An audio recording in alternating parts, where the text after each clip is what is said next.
Okay, we're going to try this again. Had two dead batteries in the camcorder, so I had to let her charge up. But anyway, just wanted to give an update on the truck, the restoration. It's this, for those of you who hadn't seen the video before, it's a 1929 Ford Model AA truck. It's a 1.5 ton truck, and I picked it up in the first part of January and have been working on it off and on ever since. Full-time student, so I don't get a lot of time. Just a lot of homework, but in between, this is what I get to do. So anyway, major project this time around is right here. I don't know how well you can see that, but this is actually called a spring perch. It goes through the axle, as you can see here. I had to cut this one out. This is the new one here. The old one I had to cut it out, and it's right here. You can see it's got a pretty big shaft on there that goes through there. On the other side, I actually snapped this part off to get it out, and this one was being more difficult, so I said, heck with that, I'll just cut the thing out. And brought the axle to a machine shop here in town and had them press them both out. This is the brake actuator. On the other side, the threads back here got all buggered up, so I'm getting another one of those. It's coming from Bert's Auto Salvage in Denver. He specializes in Model A parts, that, and he's also going to see if he has a visor that goes across the top there on this truck. It hasn't had one since I bought it, and I'd like to be able to put one back on it again. Just looks kind of boxy without one up there. But anyway, this is the shock absorber back here. That seems to be working just fine. Both of them do. They're expensive little buggers. They're like $500 for those things if you need a new one. This tube wasn't here at all when I bought the truck.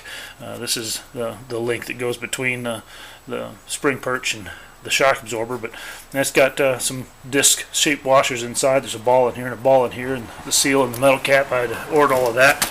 Also changed out this piece right here.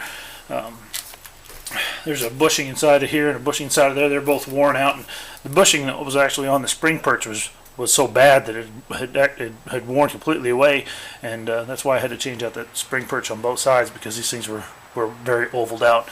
So this green piece here is the spring spreader. It holds the springs apart so I can work on it. The tie rod, sorry my garage is a mess, but that's the tie rod, right? Whoop. Yeah, let's see, right there. That's the tie rod, the long one. Took that out about a half hour ago. The short piece there is that's called the drag link, that goes from the pitman arm to the front left tire, and then obviously the tie rod goes across to the other tire. And both of those are bad. I have new innards for the ends, you know, that go down inside of there and inside of there on both ends. But those are on their way. A couple other minor things. I bought a radiator. There's actually a metal tube that goes from here to here, and then there's just a short tube here and a short tube here. Ordered all of those. They're going to go on. I just removed the radiator so I could work on this motor mount on the front, which I also did this week. There's these springs inside of here. Those aren't new. The new ones were cheesier than the original, and the original ones are in good shape, so I left those alone. But this is the spring that was bad. I don't know if you can see it back in there, that silver one back in there. That was bad. The spring was non-existent. It was just kind of bouncing around. So, and this was also bouncing around. It's just a clamp basically for the springs. Change that out. This side, like I mentioned, that brake actuator is the rod that goes between here is bad. The threads are bad on the other side. This is loose right here. You can see there. You actually have to rotate this to put this piece in that goes across there, so haven't messed with that yet. And I have a new tube that goes from here to here for the shock absorber as well, so I'll put that in once I get everything else going. But everything seems to be going pretty good so far. Some of the other changes that I've done, or some of the other work that I've done, was on this side of the engine. Originally, these engines didn't have an oil filter on them, and I thought that would be an incredibly bad idea to get this thing running and then just have that nasty oil circulate through it over and over again. So I bought this kit. It has a high flow oil filter, and that's the valve cover right there. And there's actually a brass tube that comes from the sending unit. The oil pump is right here. It comes up and then it pumps through. There's just I don't know, a hole basically with a tube that comes out of it. Put the brass tube in there and it comes into the filter, and then it just gravity feeds back out of the filter and back into the behind the valve cover there. So I bought a new exhaust manifold. The original one, just probably from moisture and just being driven, was all pitted and rotted away on the front, and there's virtually nothing left on this front edge to make a seal with the gasket, so it was leaking. So I bought a new exhaust manifold and a new gasket and put that together. Rebuilt the carburetor. That was before the last time. If you watched the last video, I had rebuilt this already. So it was still running a little bit rough. I took it back apart again, and there was some crud inside there that, I don't know, must have just loosened up once it got gasoline in there. But I cleaned it out again, and last time I fired it up, it seemed to run really, really well. So I put a sediment bowl on here. This wasn't originally on this truck. It didn't come with the sediment bowl on it. It was an option back in the day, so I decided to go ahead and get one. I like being able to see what the quality of gas is and if there's any water or sediment or anything else, you know, that's going through. So I opted to get the bowl. I also have another filter that goes inside here. It's a little screen filter that'll filter it out even more. So that's pretty much it for the. Oh, and this piece right here. When I bought this kit for the oil filter, in the directions it says that you can only use this kit if you have a 14 and a, or a 15-inch line. Mine was originally a 14.5-inch line, so I had to buy this line as well. The cups on the ends were loose, so I actually had to clean those up, and I soldered these in here, and hopefully it'll hold. I think it should. Cleaned it out really well and fluxed it all up, so it should be good. And new gasket here for the exhaust manifold. This is a new speedometer cable. That one was bad originally. So that's pretty much it on this side. The gas tank was missing the last time you saw the truck running. I ordered a new gas tank for it. It came in. It is currently, I was hoping it would have been done by 2 days ago, but they were still working on it, and they're hoping to have it done here. I was hoping today, but we'll see what happens. But the firewall in the one tank, there's a firewall that comes up right here, and then the tank actually comes in behind here like this, and then just kind of curves up, and there's a little space in between the firewall and the tank. And the firewall has two rods, one that goes from here up to the radiator, up to the front, and then another one goes back to the other side of the firewall. So there's one rod here and one there, and they were pushed. They were like punched holes into that firewall. It didn't hurt the tank, but punched holes in the firewall. So the firewall that was on the original tank that was in this truck was in really good shape. So we decided to pull that firewall off of the old tank and put it on the new tank that I just got, because the new tank looks just pristine inside, which is really, really nice. So not a whole lot here. That's the new battery. I have all the floorboards and stuff. It's just a lot easier to work on it without them in there. But you can see the new speedometer cable being routed over there on the side. When I had it running a while back, I had it up on jacks, and just to make sure the clutch and everything else seemed to work okay, which it did. And I noticed that the center piece of the speedometer cable, that would be this piece here in the middle, wasn't spinning at all. So I knew that the speedometer cable was bad. And sure enough, when I took it apart, so got it right here, you can see it's there we go. That's what the speedometer cable looked like inside, so not real pretty. But anyway, that's been changed out.